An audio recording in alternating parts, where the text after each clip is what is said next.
जय माता दी। मेरे सभी प्यारे दोस्तों, मैं लक्ष्मी शर्मा बड़ों को चरण स्पर्श, छोटों को प्यार और बराबर वालों को दिल से नमस्कार करती हूँ।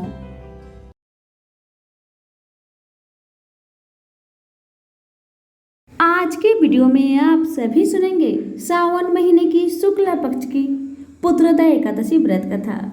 इस एकादशी को पवित्र एकादशी भी कहते हैं।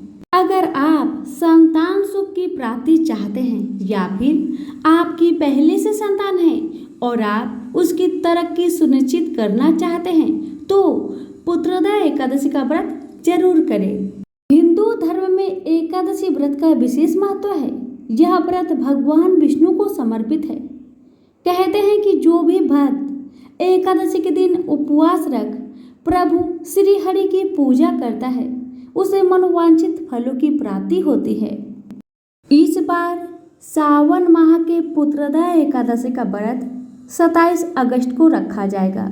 आइए जानिए पुत्रदा एकादशी व्रत की शुभ मुहूर्त। हिंदू पंचांग के अनुसार सावन माह के शुक्ल पक्ष की एकादशी तिथि 26 अगस्त को देर रात 12:08 से आरंभ हो रही है, जो 27 अगस्त की रात 9:32 पर समाप्त हो रही है।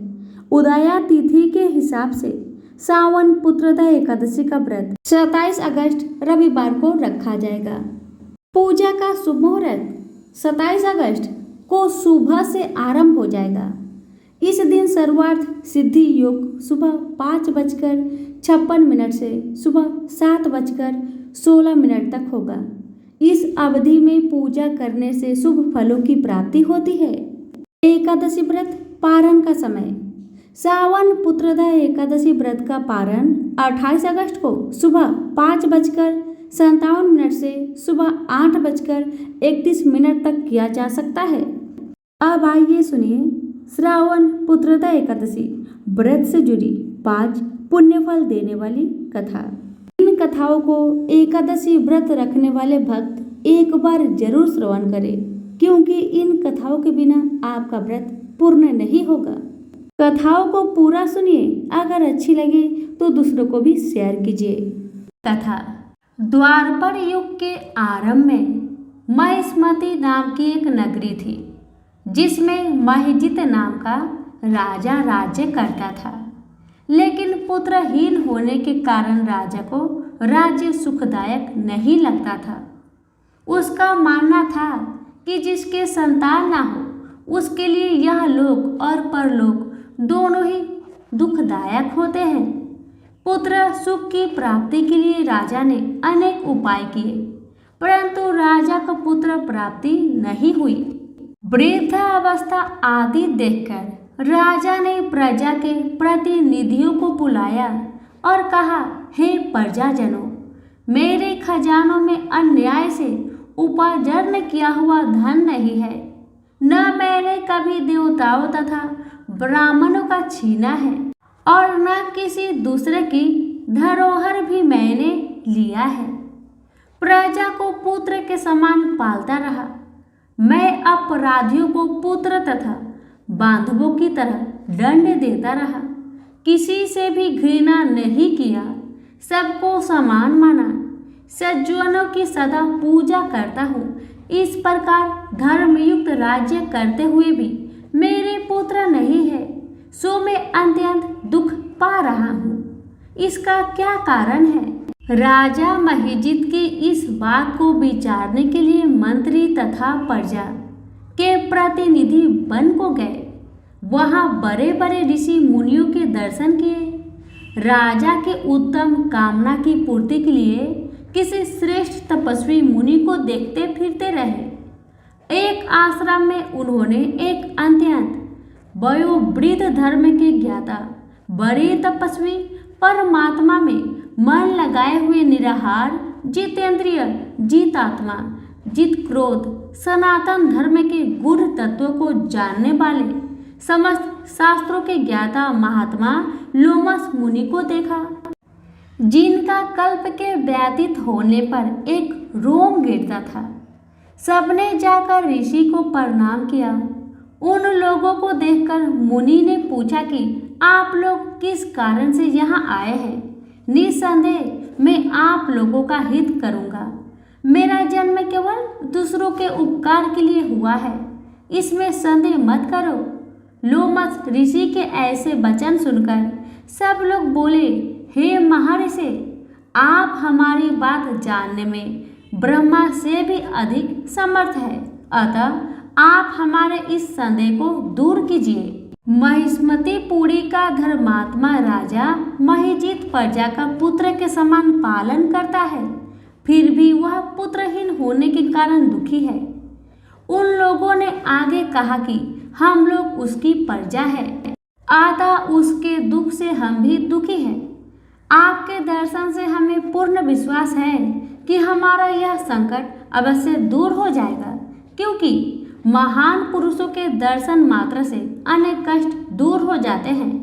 अब आप कृपा करके राजा के पुत्र होने का उपाय बतलाइए।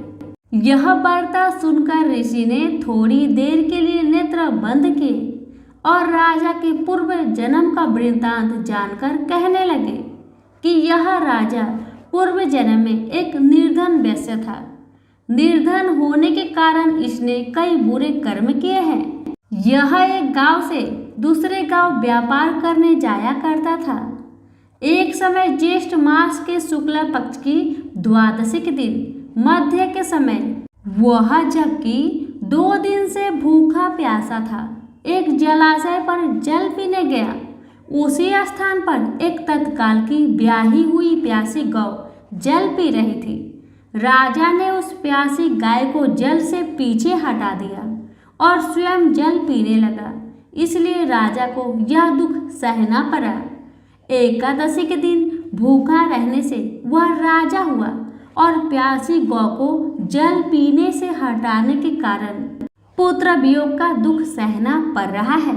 ऐसा सुनकर सब लोग कहने लगे कि हे ऋषि, शास्त्रों में पापों का प्रायश्चित भी लिखा है, अतः जिस प्रकार राजा का यह पाप नष्ट हो जाए, आप ऐसा उपाय बतलाए। लोमस मुनि कहने लगे कि श्रावण शुक्ल की एकादशी को, जिसे पुत्रदा एकादशी भी कहते हैं, तुम सब लोग व्रत करो और रात्रि को जागरण करो, तो इससे राजा का यह पूर्व जन्म का पाप अवश्य ही नष्ट हो जाएगा, साथ ही राजा को पुत्र की अवश्य ही प्राप्ति होगी। लोमस ऋषि के वचन सुनकर मंत्रियों सहित सारी प्रजा नगर को वापस लौट आई और जब श्रावण शुक्ल एकादशी आई तो ऋषि की आज्ञा अनुसार सबने पुत्रदा एकादशी का व्रत और जागरण किया। इसके पश्चात द्वादशी के दिन इसके पुण्य का फल राजा को दे दिया। उस पुण्य के प्रभाव से रानी ने गर्भ धारण किया और प्रसव काल समाप्त होने पर उसके एक बड़ा तेजस्वी पुत्र उत्पन्न हुआ। इसलिए हे राजन, इस श्रावण शुक्ल एकादशी का नाम पुत्रदा पड़ा। अतः संतान सुख की इच्छा हासिल करने वाले इस व्रत को अवश्य करें। इसके महात्म्य को सुनने से मनुष्य सब पापों से मुक्त हो जाता है और इस लोक में संतान सुख भोगकर परलोक में स्वर्ग को प्राप्त होता है। तो प्रेम से बोलिए विष्णु भगवान की जय। तो बहुत समय पहले की बात है। एक गांव में एक रामू नाम का इंसान रहता था। उसका अभी अभी विवाह हुआ था और पत्नी कुछ दिन साथ रह के मायके चली जाती है। पत्नी के बिना रामू को मन नहीं लगता था। इसी कारण वह अपनी पत्नी को लाने के बारे में सोचता है और नए नए कपड़े पहनकर अपने ससुराल की तरफ चल पड़ता है। कुछ दूर जाने पर रामू को एक नदी में एक गाय दिखाई पड़ती है। गाय पानी पीने के लिए नदी में उतरती है, लेकिन पानी के अंदर दलदल होने के कारण गाय उसी में फंस जाती है और बाहर निकलने का बहुत प्रयास करती है, मगर निकल नहीं पाती। तभी उसकी नजर रामू पर पड़ती है। गाय रामू से कहती है, बेटा मुझे बचा लो, मैं पानी के अंदर दलदल में दब रही हूँ, मुझे बचा लो। गाय की बात सुन रामू कहने लगा, नहीं नहीं, मैं अपने ससुराल जा रहा हूँ और पहली बार जा रहा हूँ। मेरी नई नई कपड़े दलदल में पड़ेगी तो गंदी हो जाएगी। अगर मैं गंदे कपड़े में अपने ससुराल जाऊंगा तो मेरा क्या इज्जत रह जाएगी। ससुराल वाले क्या कहेंगे कि कैसा मेरा दामाद है। नहीं नहीं, मुझे माफ करो, मैं तुम्हें अभी नहीं बचा सकता। रामू की बात सुन गाय बोली, आज 11 का दिन है, अगर तुम मुझे बचाओगे तुम्हें बहुत पुण्य मिलेगा, जीवन में बहुत तरक्की करोगे, मुझे बचा लो। रामू फिर बोला, नहीं, मैं अपने ससुराल से अपनी पत्नी को लेकर आऊंगा, तब मैं तुम्हें निकाल दूंगा। गाय रामू की बात पर बहुत क्रोधित हो गई और उसने श्राप दिया, जा तू 4 पहर के बाद गधा बन जाएगा। गाय के श्राप सुनते ही रामू गाय से हाथ जोड़कर माफी मांगने लगा, हे गाय माता, मुझे माफ करे। इतना रामू कह ही रहा था कि तब तक गाय माता पानी में डूब गई और उनकी मृत्यु हो गई। अब रामू बेचारा बहुत परेशान हो गया, जल्दी जल्दी अपने ससुराल गया और अपनी पत्नी को लेने की बात अपनी सास ससुर से कहने लगा। सास ससुर बोले, बेटा पहली बार आए हो तो 4 दिन तक रुक कर जाओ। लेकिन रामू अपने सास ससुर और घर वालों की बात नहीं माना। उसने अपनी पत्नी को एक कमरे में ले जाकर गाय की श्राप वाली बात अपनी पत्नी को कह सुनाई। अब पत्नी भी रामू के साथ उसी समय अपने घर से विदा लेकर चल पड़ी। जैसे ही दोनों पति पत्नी अपने गांव को आए, जल्दी से अपने घर में जाकर दरवाजा को बंद कर दिया और ठीक वैसे ही पति गधा बन गया। अब तो पत्नी घर के सारे दरवाजे खिड़की हमेशा बंद रखती थी। घर में जितने भी अनाज थे, सारे अनाज कुछ दिन में ही समाप्त हो गए। अब पत्नी बेचारी बहुत परेशान हो गई और अपने गधा पति से कहने लगी, सुनिए जी, घर में तो थोड़ा भी अनाज नहीं है, अब हमें बाहर मेहनत मजदूरी करके कुछ तो कमाना पड़ेगा अपनी पेट पालने के लिए। गधा रूपी पति कहने लगा, हाँ तुम ठीक कह रही हो, चलो मैं भी तुम्हारे साथ जाऊंगा। अब पति पत्नी दोनों अपने घर के बाहर निकल गए काम की तलाश में। कुछ दूर आगे बढ़ने पर उन्होंने देखा कि राजा पासी में एक कुआं खुदवा रहे थे। रामू की पत्नी ने राजा के पास जाकर कहा, महाराज जी, कृपा करके मुझे कुछ काम दे दीजिए। तब राजा ने कहा, ठीक है। राजा ने उसे मिट्टी ढोने का काम दे दिया। रामू की पत्नी मिट्टी का डाला उठाकर अपने सर पर लेकर जाने लगी। बहुत से लोग देखे, सभी लोगों ने कहा, अरे तुम इस गधे के ऊपर मिट्टी क्यों नहीं रखकर ले जाती? तो पत्नी कुछ नहीं कहती। एक दिन राजा की नजर रामू की पत्नी पर पड़ी। तब राजा ने कहा, बहन, तुम मिट्टी का डाला इस गधे के ऊपर रखकर क्यों नहीं ले जाती? अपने सर पर क्यों रखकर ले जा रही हो? राजा की बात सुनकर पत्नी रोने लगी और कहने लगी, महाराज, ये मेरे पति है, ये कोई गधा नहीं। इन्हें गाय माता ने श्राप दे दिया है, उसी के वजह से यह गधा बन गए हैं। सुनो बहन, तुम उदास मत हो, मैं तुम्हारी इस गधा पति को ठीक करने का बहुत प्रयास करूंगा।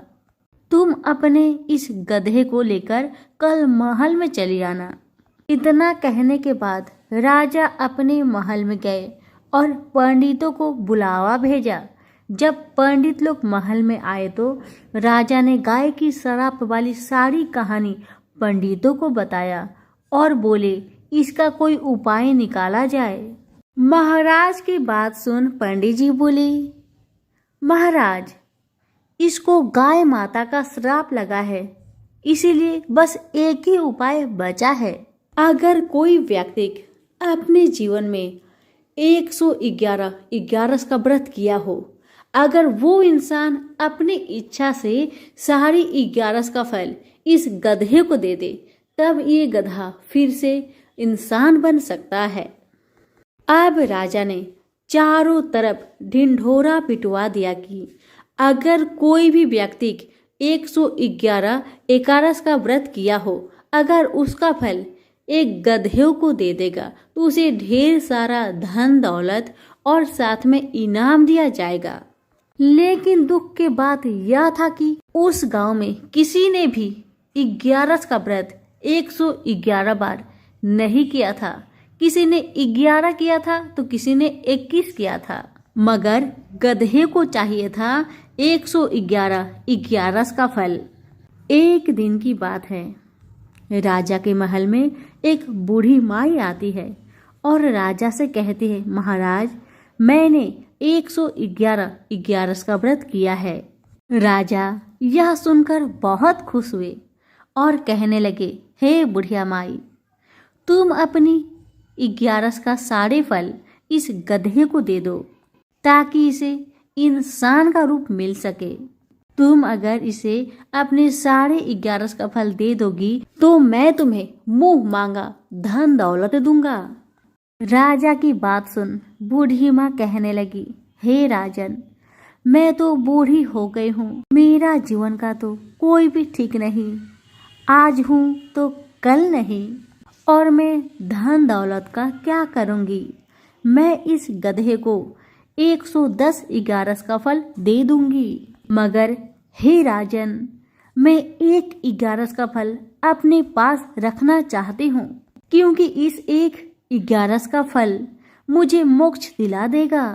इसीलिए मैं एक 11 का फल अपने पास रखना चाहती हूँ। मैं अपने भगवान श्री लक्ष्मी नारायण को अपने आंखों से देखूंगी। इतना कहकर बूढ़ी माई ने 110 11 का फल को 11 माता का नाम लेकर उस गधे को दे दिया और वह गधा तुरंत मनुष्य बन गया, मगर एक 11 का फल कम होने के कारण उस गधा का पूंछ वैसे की वैसे ही रह गया। जब पति पत्नी दोनों की नजर उस पूंछ पर पड़ी तो वह देखकर बहुत हैरान हो गए। तब बूढ़ी माई ने सारी बात बताई, क्योंकि मैंने 110 11 का फल दिया है, बस इसी के कारण इसका पूंछ रह गया है, पूरा शरीर इंसान का बन गया है। अब इस पूंछ को तुम दोनों ही हटा सकते हो। तुम लोग भी श्रद्धा पूर्वक 11 माता का व्रत करो, उनकी कृपा से जल्द ही ये पूंछ भी गायब हो जाएगी। इतना कहकर बूढ़ी माई अपने घर को लौट आई और दोनों पति पत्नी श्रद्धा पूर्वक 11 माता के व्रत करने लगे, जिसके प्रभाव से रामू का वह गधा का पूंछ भी गायब हो गया। तो प्रेम से बोलिए 11 माता की जय हो, श्री हरि विष्णु की जय हो। अर्जुन ने पूछा, हे केशव, मैं संन्यास एवं त्याग के तत्व पृथक पृथक जानने की इच्छा करता हूँ। श्री कृष्ण बोले, हे पार्थ, कामना वाले कर्मों के त्याग को ज्ञानी लोग संन्यास मानते हैं और अज्ञानी पुरुष फल के त्याग को त्याग कहते हैं। कोई पंडित कर्म को दोष युक्त जानकर त्यागना ठीक कहते हैं, कोई यज्ञ, दान, तप आदि कर्मों को छोड़ने योग्य बताते हैं। हे भारत, त्याग के विषय में मेरा ऐसा मत है कि त्याग 3 प्रकार के हैं। यज्ञ, दान, तप आदि कर्मों को नहीं त्यागना चाहिए। ये सब कर्म आसक्त और फल को त्याग कर करने चाहिए। मेरे निश्चय मत यही है जो सर्वोत्तम है। अपने नियमित कर्मों का त्यागना उचित नहीं है। यह मोह बस ऐसा किया जाए तो वह तामस त्याग है, कर्म दुखप्रद है। यह विचार कर एवं शरीर के कलेश के भय से जो त्याग करता है उसे त्याग का फल नहीं मिलता। यह राजस त्याग कहलाता है। हे अर्जुन, अपना नियमित कर्म अवश्य करने योग्य है। फल तथा आसक्त को त्याग कर जो कर्म किया जाता है वह सात्विक कर्म है।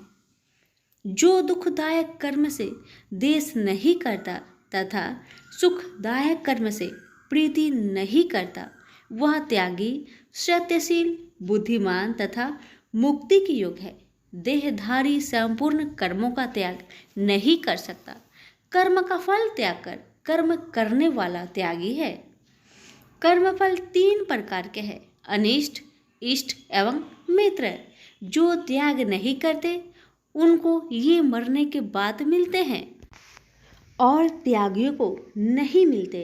हे महाबाहो, संपूर्ण कर्मों की सिद्धि के लिए 5 प्रकार सांख्य शास्त्र में कहे हैं, उनको सुनो।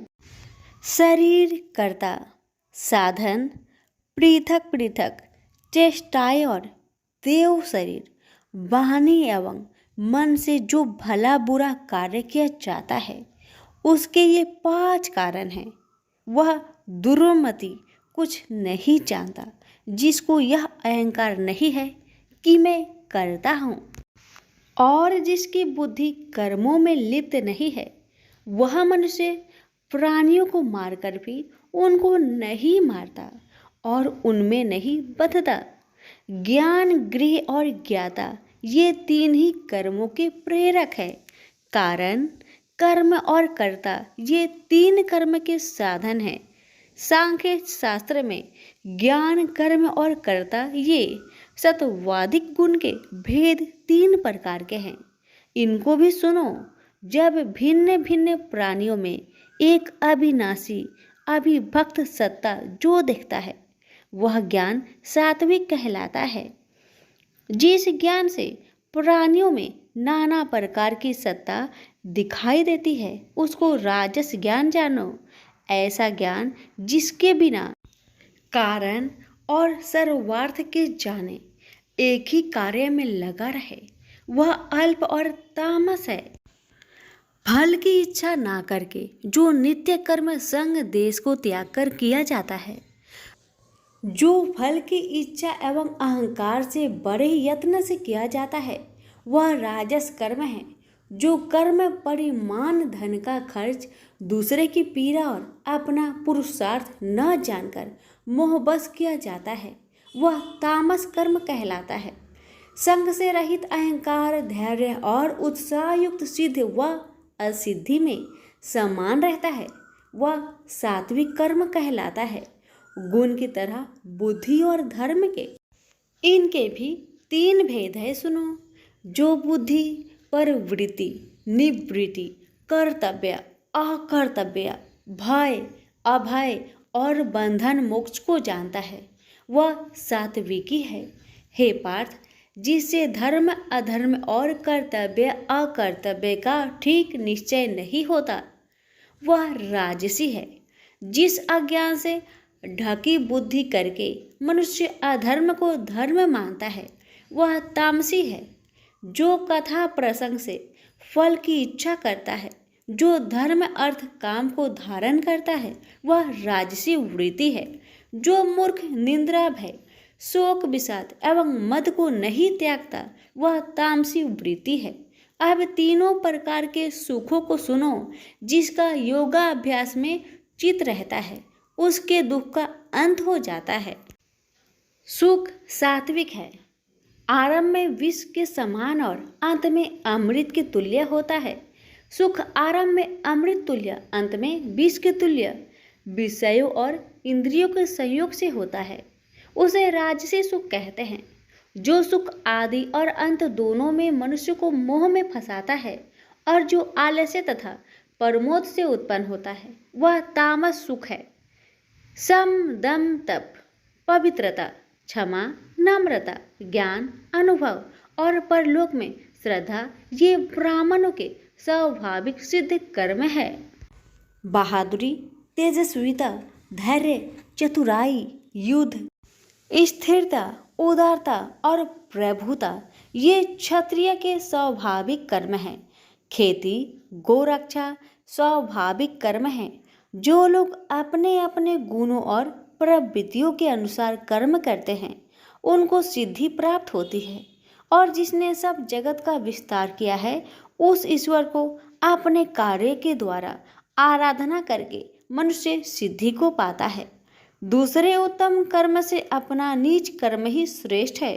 सर्वत्र आसक्त को छोड़ने वाला आत्मा जीतने वाला इच्छा रहित मनुष्य संन्यास के द्वारा सर्व कर्म निवृत्ति रूप परम सिद्धि को पाता है। वह फिर कैसे ब्रह्म को प्राप्त होता है? सो मुझसे सुनो, यही इस ज्ञान की परानिष्ठा है। शुद्ध बुद्धि से युक्त होकर धृति द्वारा इस मन को बस में लगाकर शब्द आदि विषयों को छोड़कर राग देश से रहित होकर एकांत में रहने वाला मीताहारी वाणी और मन को जीतने वाला नित्य ध्यान युक्त और वैराग्य अहंकार बल घमंड काम क्रोध तथा परिग्रह छोड़कर ममताहीन और शांत मनुष्य ब्रह्म भाव के योग होता है। ब्रह्म को प्राप्त हुआ पुरुष दत्तचित होकर सुख व अभिलाषा को नहीं करता है। जीवन मात्र में समदर्शी होकर मुझ में परम भक्ति पाता है। इस प्रकार ज्ञानी सदैव मुझ में निवास करने वाले सब कर्मों को भोग करता हुआ मेरे अनुग्रह से अविनाशी सनातन मोक्षप्रद को प्राप्त होता है। तत्पश्चात तत्व से मुझे जानकर फिर मन मुझ में ही प्रवेश करता है। सावधानी से अपना मन मुझ में स्थिर कर और सब कर्मों को मुझ में अर्पण कर बुद्धि योग के आश्रय से निरंतर अपने चित्त को मुझ में लगाओ। मेरे में चित्त लगाकर मेरी कृपा से दुर्गम कष्टों से तर जाओगे। यदि अहंकार से मेरी बात सुनोगे तो नष्ट हो जाओगे। यदि अहंकार का आश्रय लेकर युद्ध नहीं करूँगा ऐसा मानते हो तो यह तुम्हारा निश्चय झूठा है, क्योंकि स्वभाव तुम्हें युद्ध करवाएगा। हे कौतन्य, जिस कर्म को तू अब मोह से करना चाहता है उसे अपने स्वाभाविक कर्म से बधा हुआ बेबस होकर करेगा। हे अर्जुन, जीवों के हृदय में स्थिर ईश्वर उनको माया से भ्रमा रहा है, मानो सब यंत्र पर चढ़े हैं। हे भारत, सब भावों में उसी की कृपा से परम शांति एवं मुक्ति को पाओगे। यह गूढ़ ज्ञान मैंने तुमसे कहा है, इसे भली भांति विचार कर जैसा चाहते हो वैसा ही करो। अब तू सबसे गूढ़ वचन भी सुन, क्योंकि तू मेरा परम मित्र है, इसलिए मैं तेरे हित ही कहूँगा। मेरे में मन लगाओ, मेरे ही भक्त हो, मेरे ही यज्ञ करो और मेरा ही नाम जपो। सब धर्मों को छोड़कर मेरी शरण में आओ, मैं तुम्हें सब पापों से छुड़ा दूंगा। यह मेरा रहस्य ऐसे पुरुष जो तप न करता हो, मेरा भक्त ना हो, कभी भी नहीं कहना चाहिए। जो इस परम गुप्त ज्ञान को मेरे भक्तों में प्रकट करेगा वही मेरी परम भक्ति को पाकर अंत में निश्चय ही मुझ में लीन हो जाएगा। इस धर्म संवाद को जो कोई पढ़ेगा उसे मैं समझूंगा कि उसने ज्ञान यज्ञ से मेरी पूजा की है। जो श्रद्धावान पुरुष दोष ढूंढे बिना इसको सुनेगा वह भी मुक्त होकर पुण्य आत्माओं को मिलने वाले शुभ लोक को प्राप्त होगा। हे पार्थ, तुमने एकाचित्त से मेरे कहे हुए उपदेश को सुना या नहीं? हे धनंजय, तुम्हारा अज्ञान से उत्पन्न हुआ मोह नष्ट हुआ या नहीं? अर्जुन ने कहा, हे भगवान, आपकी कृपा से मेरा मोह नष्ट हो गया और स्मृति जागृत हुई है। अब मैं निसंदेह आपकी आज्ञा पर स्थिर हूँ और जैसा आपने कहा है मैं वैसा ही करूँगा। संजय बोले, हे धृतराष्ट्र, मैंने महात्मा वासुदेव और अर्जुन का यह प्रेरणा देने वाला अद्भुत संवाद सुनाया। व्यास जी की कृपा से साक्षात यज्ञेश्वर श्री कृष्ण जी के मुख से इस परम गुहा संवाद को मैंने सुना। हे राजन, श्री कृष्ण और अर्जुन के इस अद्भुत पुण्य कारक संवाद को स्मरण करके मन बार बार प्रसन्न होता है। श्री कृष्ण भगवान के उस अद्भुत रूप को स्मरण करके मुझे बड़ा ही विस्मय होता है। हे राजन, मैं बारंबार प्रसन्न होता हूँ। मेरी ऐसा धारणा है कि जहाँ योगेश्वर भगवान श्री कृष्ण हैं और जहाँ पार्थ जैसा धनुर्धर है, वही राजलक्ष्मी, विजय, ऐश्वर्य और अटल नीति है। सभी प्रेम से बोलिए श्री कृष्ण भगवान की जय हो। माँ भगवती को मानने वाले में से एक राजा अस्पर्श भी थे। वो दिन रात उनकी पूजा अर्चना में लीन रहते थे। राजा को किसी चीज की कमी न थी, बस उन्हें बच्चे की ख्वाहिश थी। सालों से बच्चा न होने के कारण राजा कुछ निराश रहा करते थे। एक दिन राजा की भक्ति से खुश होकर माँ भगवती ने सपने में आकर उसे 2 बेटी होने का वरदान दिया। आशीर्वाद मिलने के कुछ समय बाद राजा के घर एक बेटी पैदा हुई। बेटी पैदा होने की खुशी में राजा ने सबको दावत दी और बेटी की कुंडली बनवाने के लिए पंडितों को बुलवाया। सबने राजा से एक ही बात कही कि यह साक्षात देवी का रूप है। जहाँ भी इसके कदम पड़ेंगे वहाँ खुशियाँ ही खुशियाँ होगी। यह भगवती देवी की भक्तन होगी। इतना सब कहकर पंडितों ने लड़की का नाम तारा रख दिया। कुछ समय के बाद मंगलवार के दिन राजा के घर एक और बेटी पैदा हुई। ज्योतिषों ने उसकी भी कुंडली बनवाई और उदास हो गए। राजा ने जब उनसे उदासी का कारण पूछा तो ज्योतिषों ने बताया कि ये लड़की आपके जीवन में खूब सारा दुख लेकर आएगी। राजा ने ज्योतिषों से पूछा कि आखिर मैंने ऐसा कौन सा खराब कर्म किए थे कि इसने मेरे घर में जन्म लिया है। ज्योतिषों ने बताया कि आपकी दोनों बेटियां राजा इंद्र की अप्सराएं हुआ करती थी। इनमें से बड़ी बहन का नाम तारा और छोटी का रुकमन था। एक दिन ये दोनों मिलकर धरती की सैर करने के लिए गई। दोनों ने ही वहां पहुंचकर एकादशी के दिन का व्रत रखा। तारा ने अपनी छोटी बहन से कहा कि आज एकादशी का व्रत है, इसलिए बाजार जाकर कुछ ताजे फल ले आओ, लेकिन वहां कुछ खाना मत। रुकमन बाजार फल लेने के लिए चली गई। वहां उसे मछली के पकौड़े दिखे। उसने झट से उन्हें खा लिया और अपनी दीदी के लिए कुछ फल ले लिए। रुकमन से तारा ने पूछा कि तुम अपने लिए फल क्यों नहीं लाई। उसने जवाब दिया कि वो मछली के पकौड़े खाकर आई है। तारा ने गुस्से में कहा कि तुम पापिन हो, एकादशी के दिन तुमने मछली खा ली। ऐसे खराब कर्म के लिए मैं तुम्हें छिपकली बनने का श्राप देती हूँ। अब उसी जंगल में तारा की बहन छिपकली बनकर रहने लगी। वहाँ एक जाने माने ऋषि गुरु गोरख भी अपने कुछ शिष्यों के साथ रहते थे। उनके शिष्यों में से एक बहुत ही घमंडी था। अपने घमंड के चलते वो शिष्य कमंडल में पानी भरकर एकांत में बैठकर तपस्या करने लगा। तभी एक प्यासी गाय वहां आ गई। उसने सीधे अपना मुख उस कमंडल में डाला और पानी पी लिया। पानी पीने के बाद जैसे ही गाय अपना मुख बाहर को निकालने लगी तो कमंडल नीचे गिर गया और ऋषि का ध्यान भंग हो गया। ऋषि ने देखा कि गाय पानी पी गई है। अब गुस्से में ऋषि ने गाय को एक चिमटे से बुरी तरह घायल कर दिया। इस बात की जानकारी जब गुरु गोरख को पड़ी तो वे तुरंत गाय को देखने के लिए गए। जैसे ही उन्होंने गाय की हालत देखी, वैसे ही अपने उस घमंडी शिष्य को आश्रम से बाहर निकाल दिया। कुछ दिनों के बाद गौ माता पर किए गए उस अत्याचार से होने वाले पाप को कम करने के लिए उन्होंने एक यज्ञ करवाया। इस यज्ञ के बारे में गाय को चिमटे से मारने वाले घमंडी शिष्य को भी पता चला। वे सीधे पक्षी का रूप धारण करके यज्ञ स्थल पर गया और भोजन में अपनी चोंच से मरा हुआ सांप डाल दिया।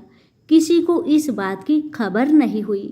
ये सब होते हुए तारा से श्राप मिलने वाली छिपकली रुकमन देख रही थी। उसके मन में हुआ कि इसे खाकर सारे लोग मर जाएंगे। सबकी जान बचाने के लिए छिपकली बनी। रुकमन सभी लोगों के सामने भोजन पर गिर गई। लोगों ने छिपकली को खूब कोसा और बर्तन को खाली करने लगे। उस वक्त भंडारा करने वाले को खाने में मरा हुआ सांप भी दिखा। तब कहीं जाकर सबको समझ आया कि छिपकली सबकी जान बचाने के लिए जानबूझकर भोजन में गिरी थी। एक छिपकली होने के बावजूद भी इतने अच्छे विचार होने की वजह से जग में मौजूद सारे महत्वपूर्ण लोगों ने कहा कि हमें इस छिपकली की मुक्ति के लिए प्रार्थना करनी चाहिए। पंडित ने आगे बताया कि सबकी प्रार्थना से ही वो छिपकली तीसरे जन्म से आप जैसी प्रतापी राजा के घर बेटी के रूप में पैदा हुई है। वही तारा ने दूसरे जन्म में तारामती के रूप में लिया और अयोध्या के राजा हरिश्चंद्र से शादी की। राजा से ज्योतिषों ने जैसा बताया ठीक वैसा ही किया। नदी में सोना चांदी जरा हुआ संदूक देखकर काशी के पास से एक भंगी ने उसे बाहर निकाल लिया।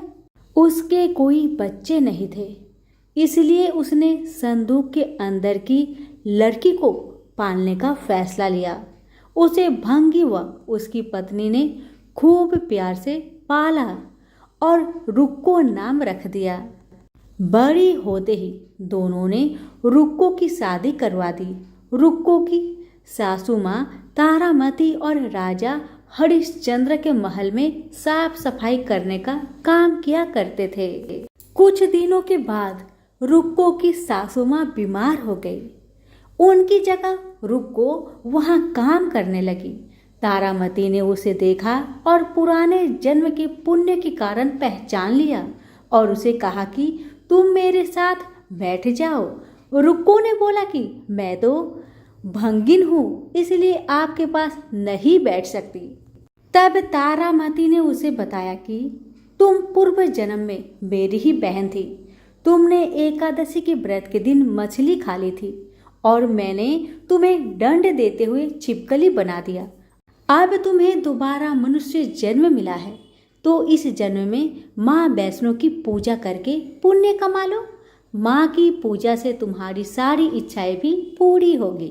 तारामती की इस बात को सुनने के बाद रुक्को माँ वैष्णो से एक बेटे के लिए प्रार्थना करती थी और कहती है कि अगर उनकी मनोकामना पूरी हुई तो वो अपने घर में माँ वैष्णो देवी का पूजन और जागरण कराएगी। माँ वैष्णो देवी उसकी प्रार्थना सुन लेती है और उसे बेटा होता है। पुत्र की प्राप्ति के बाद रुक्को उसकी देखभाल और लाड़ दुलार में माँ वैष्णो देवी की पूजा करना भूल जाती है। ऐसे होते होते 5 साल बीत गए और फिर एक दिन उस बच्चे को चेचक यानी माता निकल आती है। बच्चे की ऐसी स्थिति देखकर परेशान रुक्को अपने पिछले जन्म की बहन तारामती के घर जाकर उन्हें इस समस्या के बारे में बताती है। तब तारामती ने पूछा कि तुमने माँ वैष्णो देवी की पूजा अर्चना में कोई गलती तो नहीं की? फिर रुक्को को याद आता है कि उसने माँ वैष्णो देवी का जागरण कराने का प्रण लिया था।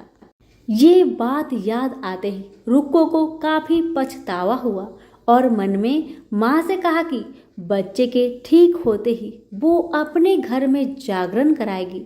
अगले ही दिन उसका बेटा पूरी तरह ठीक हो जाता है। तभी रुक्को ने माता रानी के मंदिर जाकर पुजारियों को कहा कि मंगलवार के दिन घर में जागरण करवा दीजिए।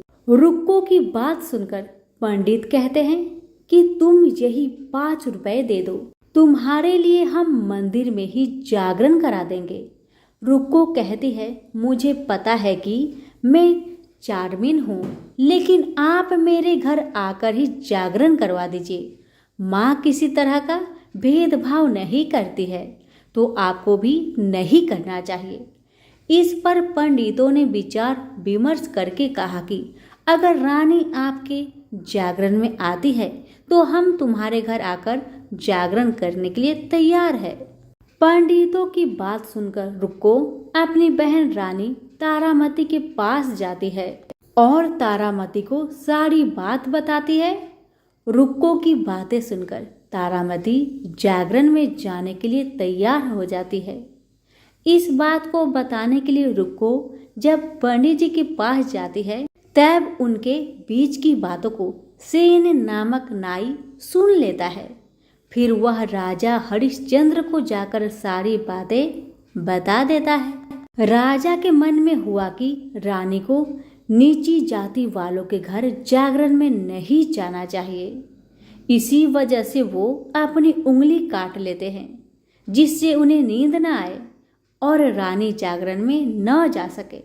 तब जागरण का समय होता है, तब भी राजा को जागते हुए देखकर रानी मन ही मन में माँ वैष्णो देवी से प्रार्थना करती है कि महाराज को नींद आ जाए ताकि मैं जागरण में जा सकूं।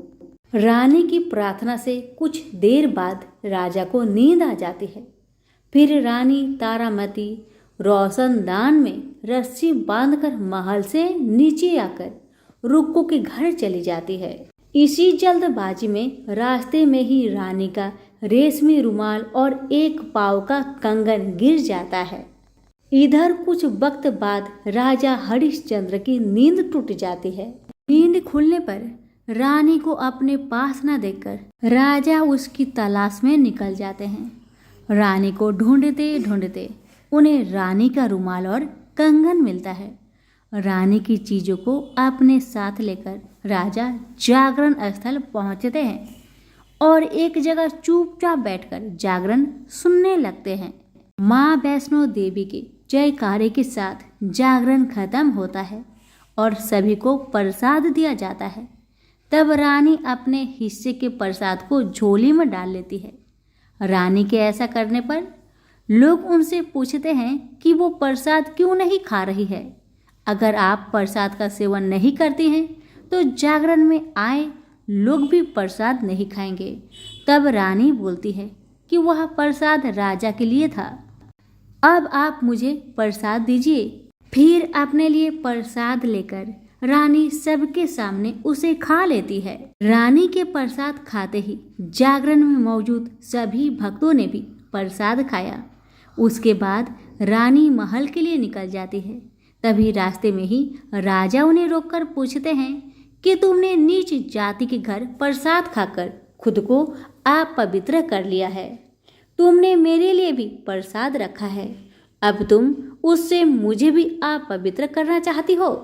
अब मैं तुम्हें अपने महल में नहीं लेकर जा सकता। यह बोलते हुए जब राजा रानी की झोली को देखता है तब उन्हें प्रसाद की जगह गुलाब, चंपा जैसे अनेक फूल और कच्चा चावल व सुपारियां नजर दिखती है।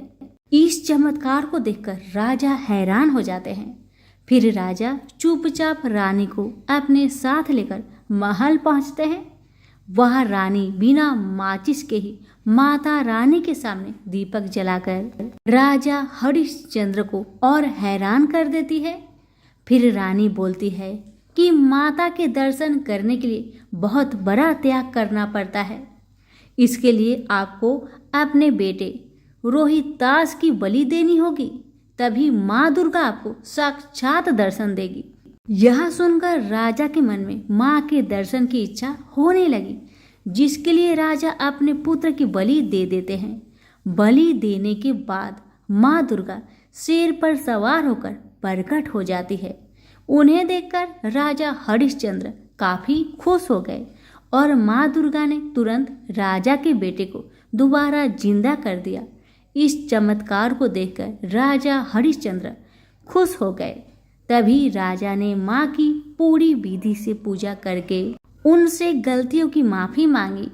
माँ दुर्गा ने भी राजा को खुश रहने का आशीर्वाद दिया और अंतर ध्यान हो गई।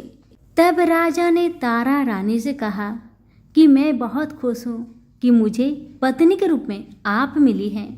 फिर राजा हरिश्चंद्र, तारा रानी और रुक्मन तीनों अपनी मनुष्य योनि से छुटकारा पाकर देवलोक में चले जाते हैं। प्रेम से बोलिए जगदम्बा मैया की जय हो। एक ब्राह्मण था जो नित्य प्रतिदिन सुबह उठकर गंगा जी स्नान के लिए जाता था और आकर विनायक जी का पूजा करता और विनायक जी की कहानी सुनता था। ब्राह्मण की पत्नी को पूजा करना अच्छा नहीं लगता था। जब भी ब्राह्मण पूजा करता तो ब्राह्मणी गुस्सा हो जाती थी और कहती थी कि सुबह पहले पूजा करने के लिए बैठ जाते हो, मैं झाड़ू निकालती हूँ, घर का काम करती हूँ, तुम्हें कोई काम नहीं है क्या? ब्राह्मण अपनी पत्नी की बातों पर ध्यान ही नहीं देता था। एक दिन की बात है, ब्राह्मण गंगा जी नहाने के लिए चला गया। ब्राह्मणी ने विनायक जी को छुपा कर रख दिया। जब ब्राह्मण गंगा नहाकर वापस आए, विनायक जी की मूर्ति नहीं मिली तो ब्राह्मणी से पूछने लगा कि विनायक जी की मूर्ति कहाँ गई। ब्राह्मणी कहने लगी, मुझे क्या पता तुम्हारे विनायक जी कहाँ गए। अब तो ब्राह्मण खाना पीना खाना बंद कर दिया। ब्राह्मणी ने कहा, खाना खा लो। लेकिन ब्राह्मण ने कहा, जब तक मैं विनायक जी का पूजा नहीं कर लेता तब तक मैं अन्न जल ग्रहण नहीं करूँगा। ब्राह्मणी ने ब्राह्मण को बहुत समझाया, मगर ब्राह्मण ब्राह्मणी की बात नहीं माने। अब तो ब्राह्मण और ब्राह्मणी दोनों झगड़ने लगे।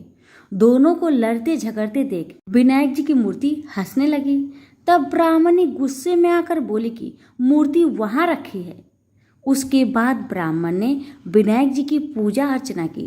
तब अचानक ही विनायक जी की मूर्ति बोल उठी कि तुझे मेरी सेवा करते हुए बहुत दिन हो गए हैं, कुछ मांगो मुझसे।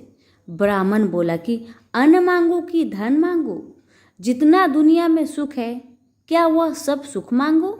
तब विनायक जी ने सारा सुख धन अन्न सब ब्राह्मण को दे दिए। ब्राह्मण मूर्ति को मंदिर में रखकर पूजा अर्चना करने लगा।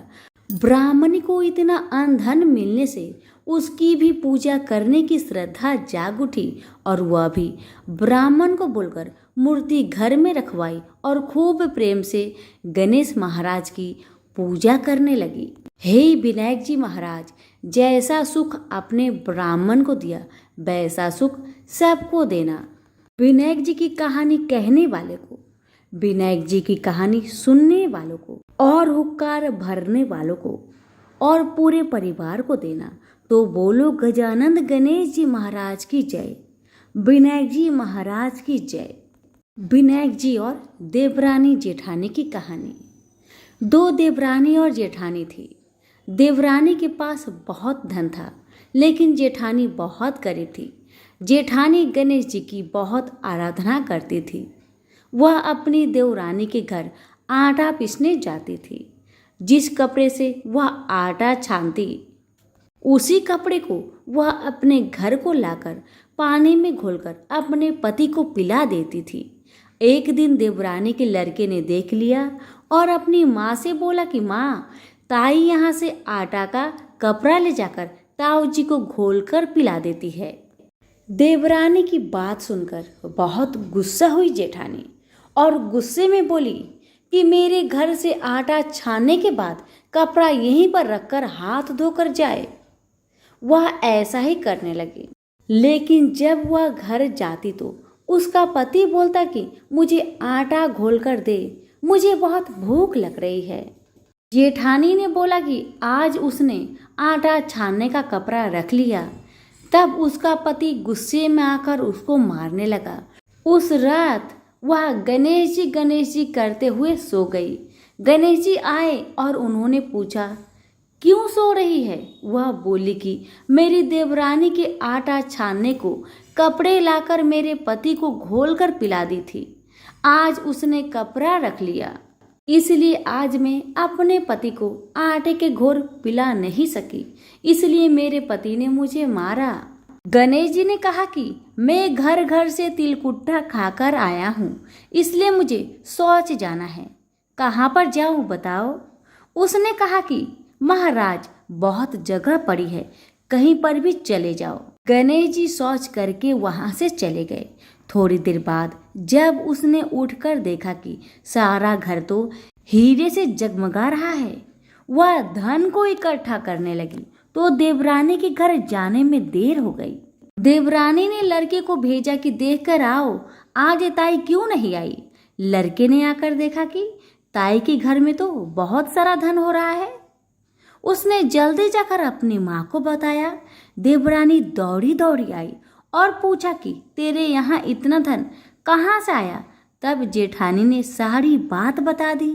इतनी बात सुनकर देवरानी घर पर आई और अपने पति से बोली कि मुझे भी लकड़ी से मारो। जेठानी के पति ने उसे लकड़ी से मारा था। उसके घर बहुत धन हो गया। उसका पति बोला कि तू धन की भूखी क्यों मार खाती है, लेकिन वह नहीं मानी। उसके पति ने उसे खूब मारा। वह सारा मकान खाली करके गणेश जी का नाम लेकर सो गई। गणेश जी आए और बोले कि घर घर से तिलकुट्टा खाकर आया हूँ, इसलिए मुझे शौच जाना है, मैं कहाँ पर जाऊँ। तब वह बोली कि महाराज, मेरे तो बहुत बड़ा मकान है, कहीं पर भी चले जाओ। गणेश जी शौच करके ही वहां से अंतर ध्यान हो गए। थोड़ी देर बाद उठकर देखी तो उसने देखा कि घर में बहुत सारा कूड़ा कचरा रखा हुआ है। यह देखकर वह बोले कि महाराज, आपने तो मेरे साथ छल किया है।